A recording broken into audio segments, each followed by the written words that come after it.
Morning, good afternoon बच्चों।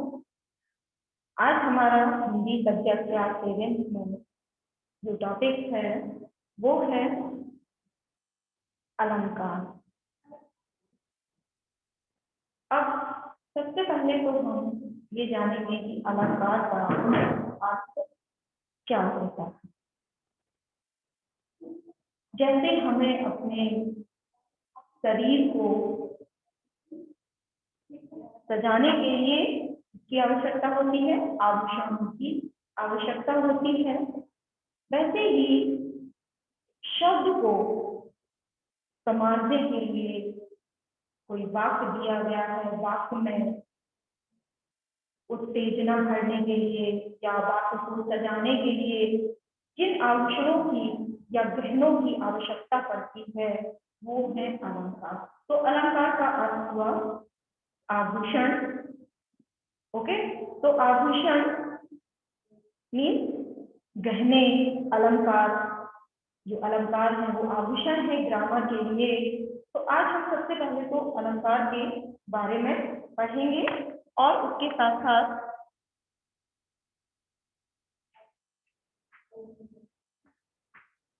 अलंकार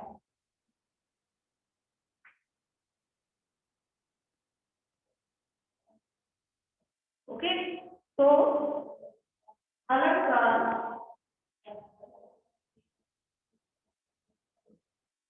क्या है? जिस प्रकार आभूषण को पहनकर सुंदर नारी जो है और अधिक सुंदर लगती है, उसी प्रकार से कविता में जो है अलंकारों के प्रयोग से जो है उसकी सुंदरता क्या होती है, उसकी सुंदरता बढ़ जाती है या उसकी सुंदरता में क्या होती है, वृद्धि होती है। तो आपने अलंकार का अर्थ क्या जाना, क्या समझा? अलंकार का अर्थ है कि जिस प्रकार आभूषण पहनकर एक सुंदर स्त्री और अधिक सुंदर लगने लगती है, उसी प्रकार कविता में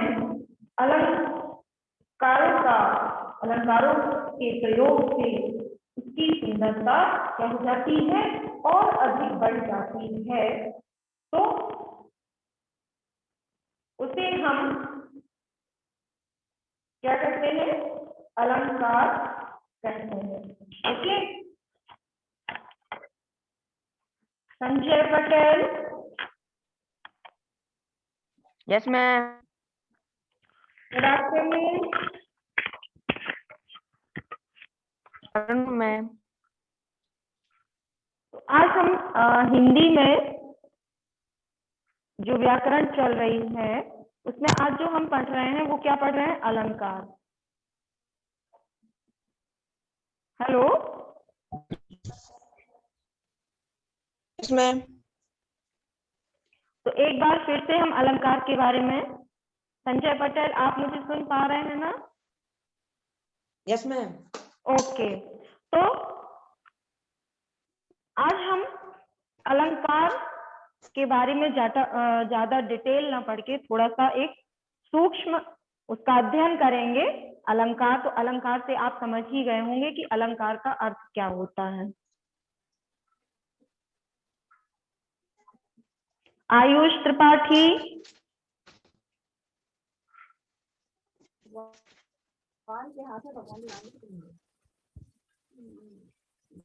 तो अलंकार का शाब्दिक अर्थ क्या होता है? आभूषण। आपने जब आप सुनार के पास जाते हैं या आभूषणों की जो दुकान होती है तो वहां पर आप एक नेम प्लेट में लिखा हुआ देखते हैं अलंकार की दुकान या रति अलंकार, या नाम किसी का दिया जाता है लेकिन उस दुकान में जो नेम प्लेट लगी रहती है वो क्या लगी रहती है? अलंकार। ओके, हाँ। तो अलंकार का अर्थ क्या होता है? आभूषण या गहना। तो जिस प्रकार आभूषण पहनकर सुंदर नारी और अधिक सुंदर लगती है, उसी प्रकार कविता में भी अगर हम अलंकारों का प्रयोग करते हैं, किसका प्रयोग करते हैं? अलंकारों का हम प्रयोग करते हैं तो और उसकी क्या बढ़ जाता है? कविता की और अधिक सुंदरता जो है बढ़ जाती है। ओके, तो अलंकार का जो है अर्थ क्या हुआ? अलंकार का अर्थ क्या हुआ कि शब्द और अर्थ की, मीन्स कहने का तात्पर्य जो हमारा शब्द है और शब्द के जो अर्थ में परिवर्तन आता है या उसकी शोभा, जो शब्द अलंकार आभूषण बढ़ाते हैं उन्हें हम अलंकार कहते हैं। तो क्या है? शब्द और अर्थ की शोभा बढ़ाने वाले धर्म को क्या कहते हैं? हम अलंकार कहते हैं। ओके, तो हमने अभी क्या समझा? अलंकार के बारे में पढ़ा, अलंकार का अर्थ, अलंकार के बारे में थोड़ा सा हमने कुछ परिचय भी आपको दिया, अलंकार की आपको परिभाषा भी हमने अभी आपको क्लियर की कि अलंकार क्या है। शब्द और अर्थ की शोभा बढ़ाने वाले धर्म को अलंकार कहते हैं। अब इसके बाद क्या है?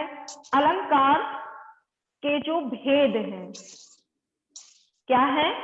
अलंकार के भेद।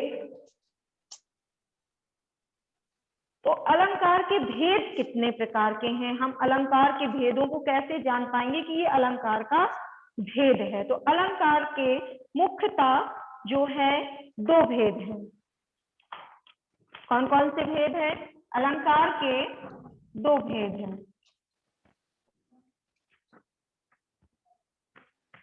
अलंकार के जो है कितने? दो भेद हैं। पहला भेद कौन सा है? सबसे पहला जो भेद है वो है आपका शब्द अलंकार, और जो दूसरा है वो है अर्थ अलंकार। सबसे पहला है शब्द अलंकार,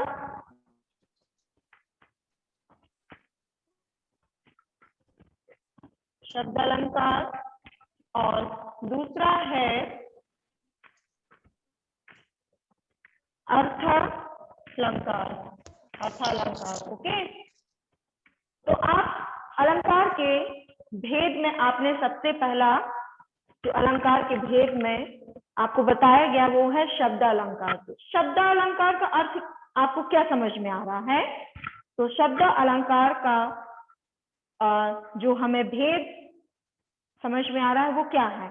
शब्द मतलब शब्द, यहाँ पर शब्द अलंकार कहने का तात्पर्य है कि शब्द के आधार पर जहां पर हमें कुछ परिवर्तन दिखे, कुछ उसकी शोभा बढ़े, वहां पर हमारा शब्द अलंकार होता है। ओके, तो अब हम क्या करते हैं? सबसे पहला जो हमारा भेद है अलंकार में, उसके बारे में हम डिटेल पढ़ते हैं। शब्द अलंकार में क्या है?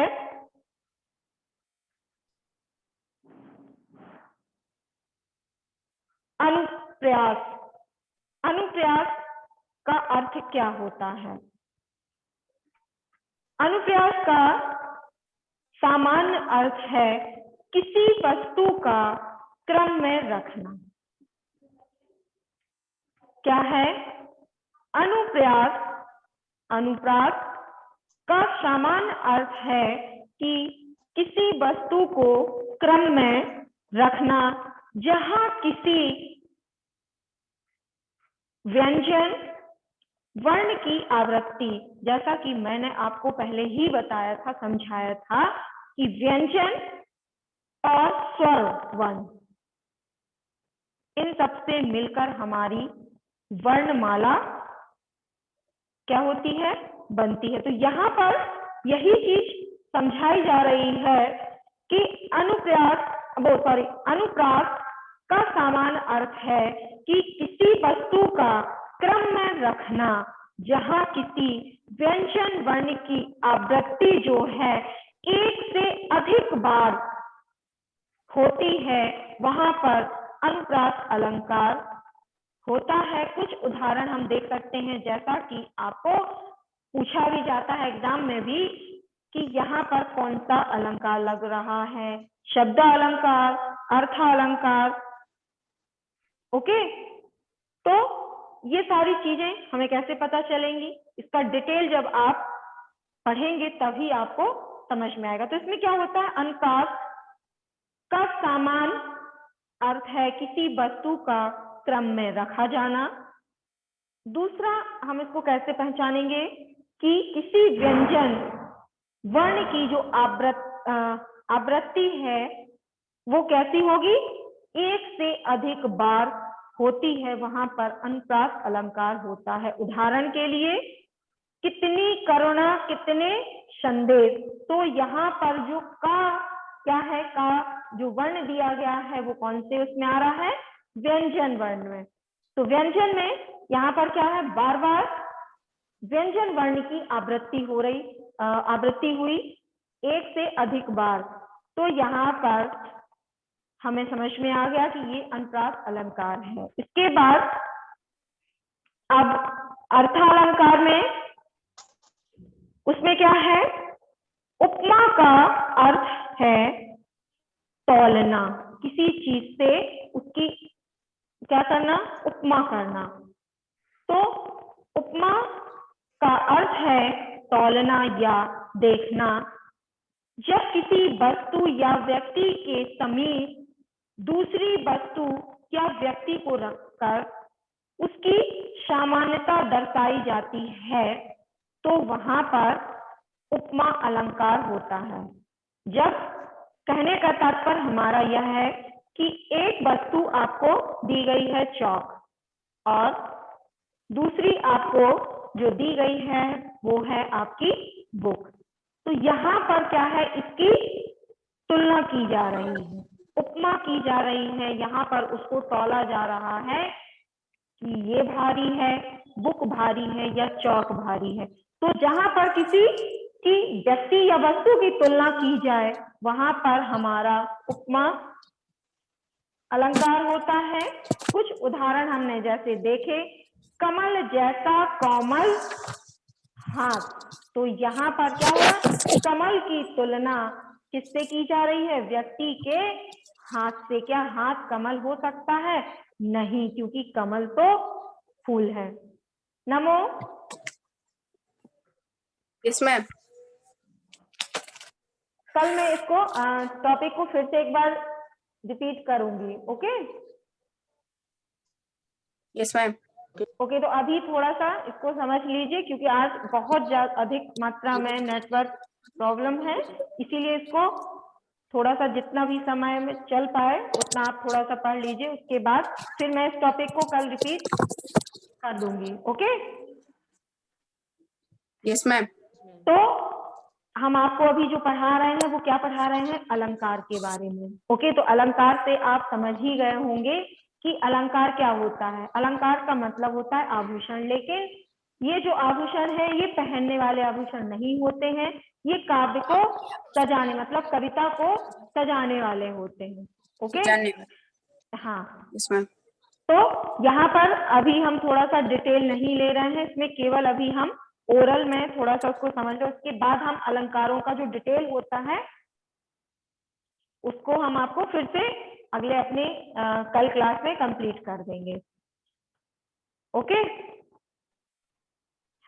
तो अभी हमने जो पढ़ा अलंकार में वो पढ़ा है शब्दालंकार और अर्थालंकार।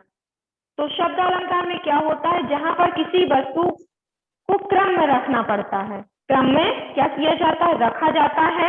लेकिन जहां किसी व्यंजन वर्ण की आवृत्ति, आप व्यंजन वर्ण जानते ही होंगे कि व्यंजन क्या होता है, तो व्यंजन वर्ण की आवृत्ति मतलब उसका बार बार रिपीट होना, वहां पर अनुप्रास अलंकार होता है। जैसे कुछ उदाहरण दिया गया था कि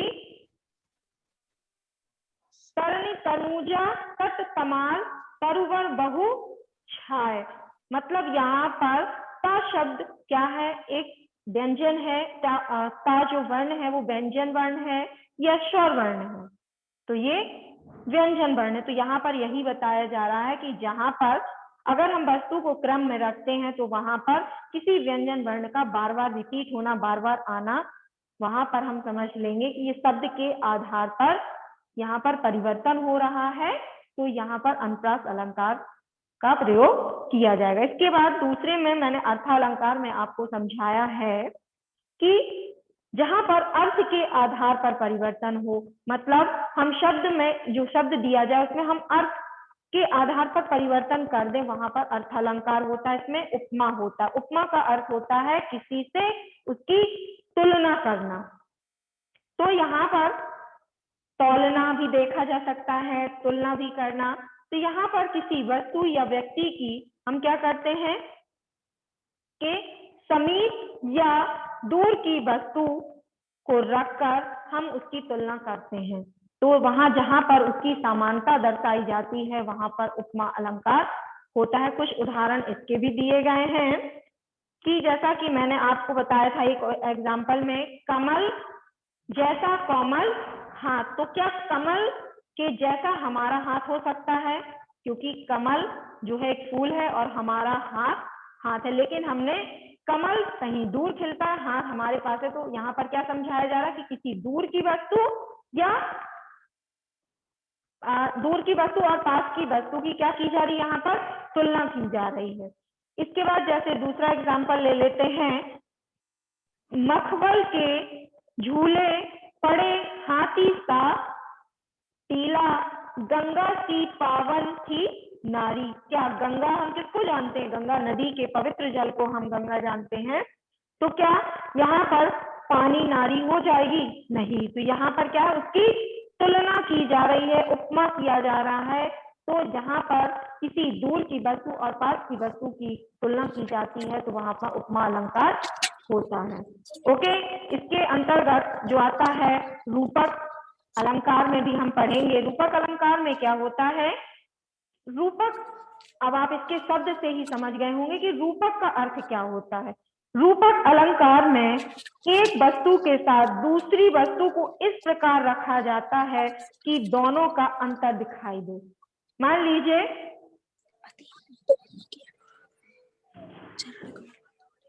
ये यहाँ पर व्हाइट और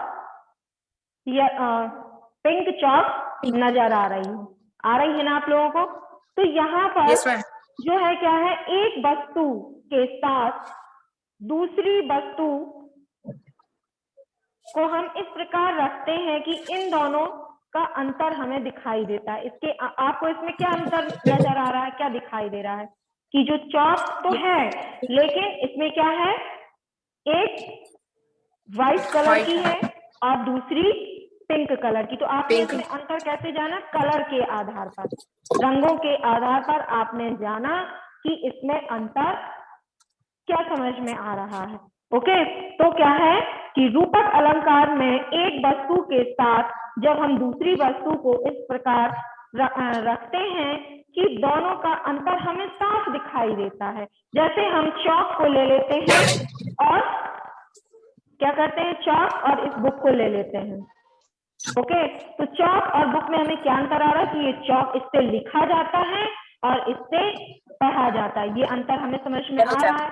तो बस अब आपको एक चीज रूपक अलंकार में आपको याद रखना है कि जहां पर उसके रंग रूप के आधार पर उसमें अंतर किया जाए, अंतर दिखाई दे, अंतर किया जाए, वहां पर रूपक अलंकार होता है। ओके, जैसे चरण कमल बंदो हरि राई और अंबर पनघट में डुबो रही और मैं तो चंद्र खिलौना ले हो।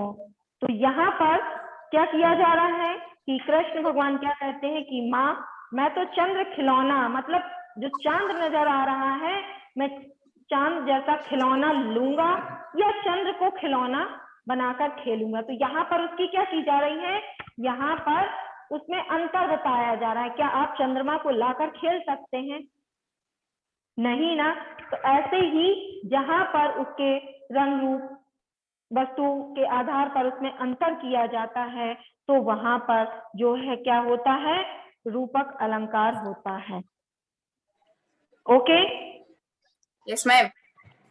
तो आपने अलंकार के बारे में पढ़ा।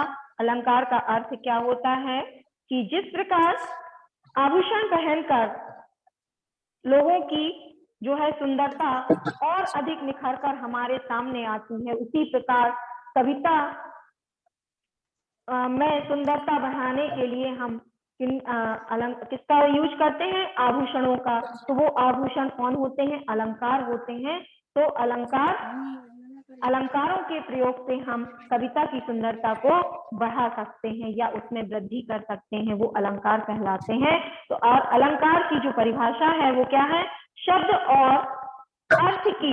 यहाँ पर आपको क्या याद रखना है? शब्द और अर्थ की। तो जो अलंकार के भेद भी होते हैं वो भी दो प्रकार से होते हैं, शब्द अलंकार और अर्थ अलंकार। तो बस अब आपको इसकी जो परिभाषा है अलंकार की वो यही है कि शब्द और अर्थ इन दोनों के आधार पर अगर हम जो ये इनके आधार पर हम शोभा बढ़ाते हैं, किसकी? अर्थ की शोभा बढ़ती है। शब्द और अर्थ के आधार पर क्या होता है कि शोभा बढ़ती है, उसे हम अलंकार कहते हैं। जैसे शब्द और अर्थ की शोभा बढ़ाने वाले धर्म को हम अलंकार कहते हैं। और अलंकार के जो दो भेद होते हैं वो होते हैं शब्द अलंकार और अर्थ अलंकार। तो हमने हाँ इनके बारे में पढ़ा। अब इसका जो डिटेल है उसको हम अपने कल की क्लास में आपके साथ कंप्लीट करेंगे। ओके, इसके बाद थोड़ा सा हम मुहावरों को भी ले लेते हैं ओरल में, अभ्यासकार में। खुशबू, संजय पटेल, आप लोग बार बार रिमूव करते हो, जब आप दिखते नहीं हो तो पढ़ाने में लगा करता है कि सीधा ब्लैक बोर्ड को पढ़ाया जा रहा है।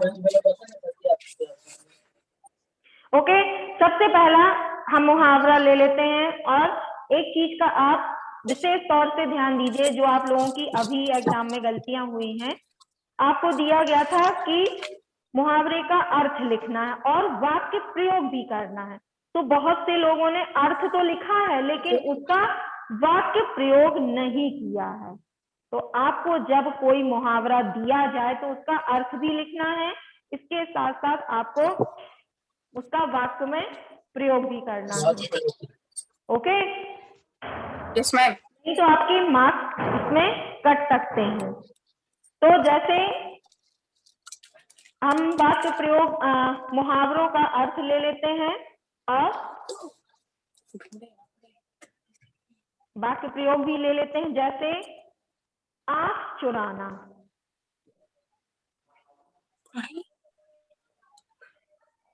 आंख चुराना इसका अर्थ होता है सामने ना आना, छिपना। छिपना। ओके, तो सामने ना आना या कतराना। तो अब आप कब चुराते हो? जब कोई गलत काम करते हो या नहीं भी सामने आना चाहते हो तब भी आप क्या करते हो? कतराते हो। तो आंख चुराना का अर्थ क्या हुआ? सबसे अच्छा उदाहरण है परीक्षा में आप लोग जब अनुत्तीर्ण हो जाते हो तो क्या करते हो?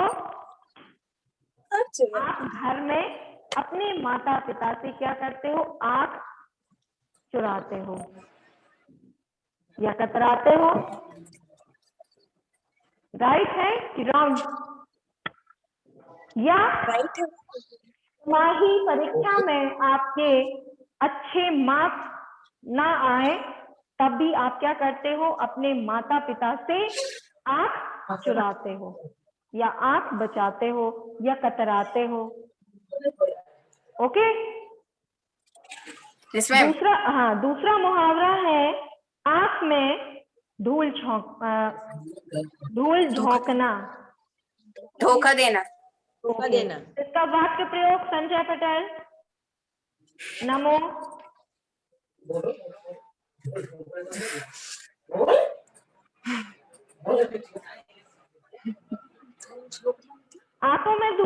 झोंकना, धोखा देना, धोखा देना। धोखा देना, आप अपने मित्र को भी धोखा दे सकते हो, अपने टीचर को भी धोखा दे सकते हो, अपने पेरेंट्स को भी धोखा दे सकते हो। तो क्या आप वाक्य प्रयोग कैसे करेंगे? संजय पटेल, नमो।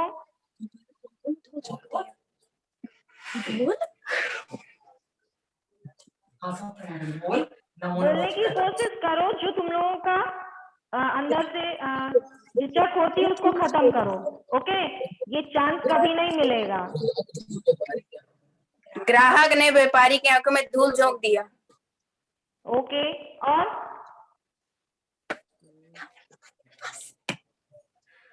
या तो फिर ऐसा भी हो सकता है ना, नमो ने संजय की आंखों नमो ने क्लास में कुछ गलत काम करके क्या किया? संजय की आंखों में धूल झोंक दी। क्यों संजय? ऐसा भी हो सकता है कि संजय ने Yes, ma'am. क्लास से नमो की पेंसिल ले ली और वो क्या करता है? अपने दोस्तों से नजर चुराते हुए भागता है या आंख चुराते हुए भागता है, कुछ भी एग्जाम्पल, लेकिन उसका आपको सेंस, उसका जो अर्थ है वो आपको देना है। वाक्य प्रयोग तो आपके ऊपर डिपेंड करता है, ठीक है? आप उसको किस तरह से आप सेंटेंस बना सकते हैं, लेकिन उसका जो सेंस निकलता है आंख चुराना, तो आंख चुराने का अर्थ क्या होता है? धोखा देना। अब आप उसको किस तरह से एक्सप्लेन कर सकते हैं वो आपके ऊपर है। ओके, लेकिन उसका जो अर्थ निकलता है वो क्या होता है? उसके बाद अक्ल पर पत्थर पड़ना। क्या है? अक्ल पर पत्थर पड़ना।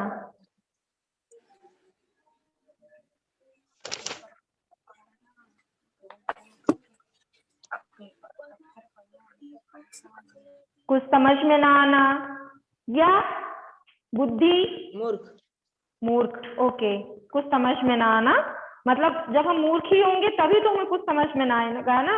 या बुद्धि का काम ना करना, सेंस एक ही है। तो इसका प्रयोग कैसे करोगे संजय पटेल?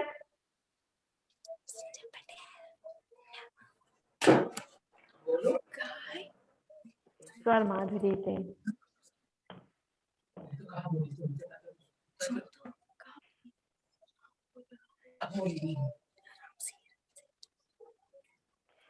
अब इसका सबसे अच्छा उदाहरण है कि संजय पटेल की अक्ल पर पत्थर पड़ गए थे जब उसने अपनी कक्षा अध्यापक या अध्यापिका से झगड़ा मोल लिया। राइट है या रॉन्ग? राइट में। सही है ना? या फिर आप अपने मित्रों के साथ भी दे सकते हो। ओके, तो ये उसका आपको केवल सही सेंस देना है, मतलब उसका अर्थ जो सही निकलता है वो देना है। अब ये तो शायद मुझे लगता है सभी को आता होगा, अंगूठा दिखाना। इसका एक सेंस तो निकलता है।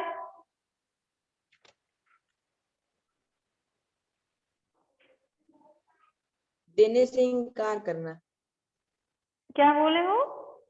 काम से? देने से देने से या काम से साफ मना कर देना या इनकार कर देना। ओके, अब इसका वाक्य प्रयोग नमो क्या होगा?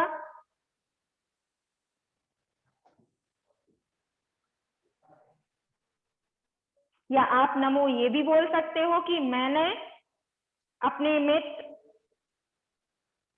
अभय से क्या किया?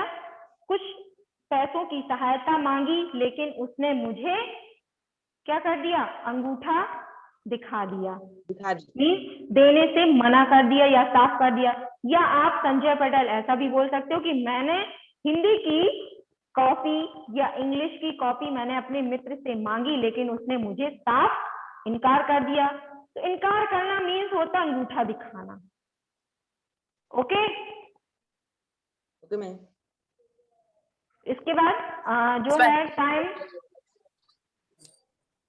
खत्म भी हो सकता है। ओके, तो थोड़ा सा वार्तालाप करते हुए आगे और बढ़ते हुए आंखें ठंडी होना,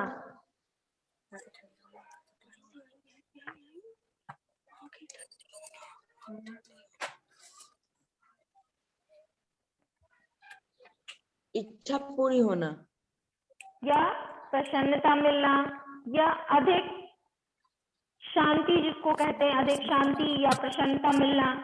तो इसका एग्जाम्पल आप कैसे बनाएंगे? सबसे अच्छा अपने पेरेंट्सों से ले लीजिए।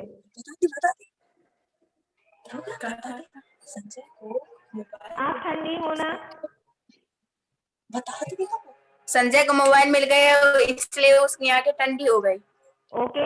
फिर ये भी बता सकते हो कि मैं क्लास में फर्स्ट आया तो मेरी माँ की आंखों में शांति दिख गई, या उन्हें बड़ा अच्छा लगा थी, प्रसन्नता मिली, है ना?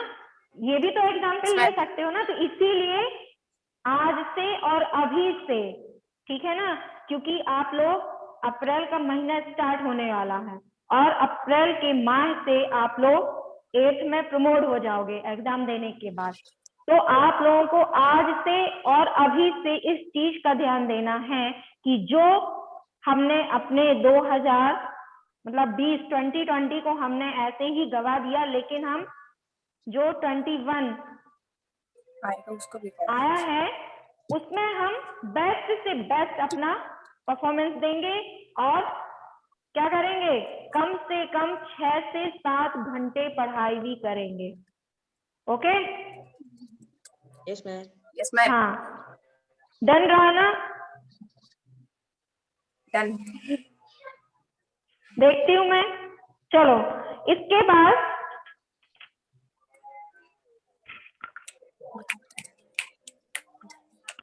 उल्लू बनाना।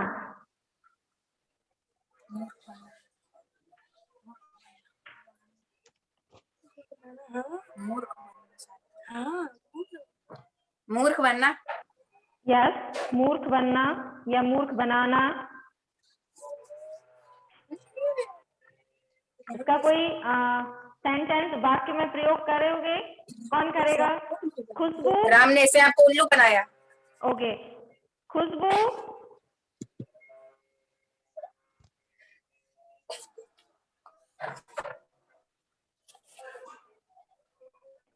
और Yes, इसके ma'am. बाद है कमर टूटना।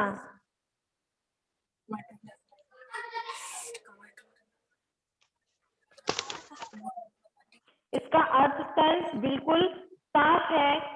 जो वो होता है, कमर टूटने का अर्थ होता है हिम्मत हारना। ओके?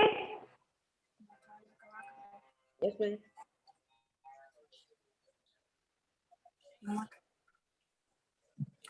हिम्मत हारना।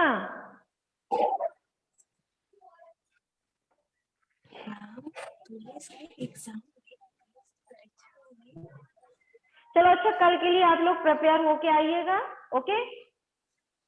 यस मैम, और आज थोड़ा सा अलंकार के बारे में भी थोड़ा सा पढ़िएगा। Okay?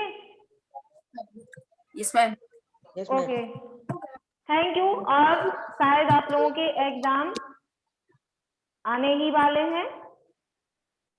Yes ma'am. Okay, thank you. नमस्ते मैम।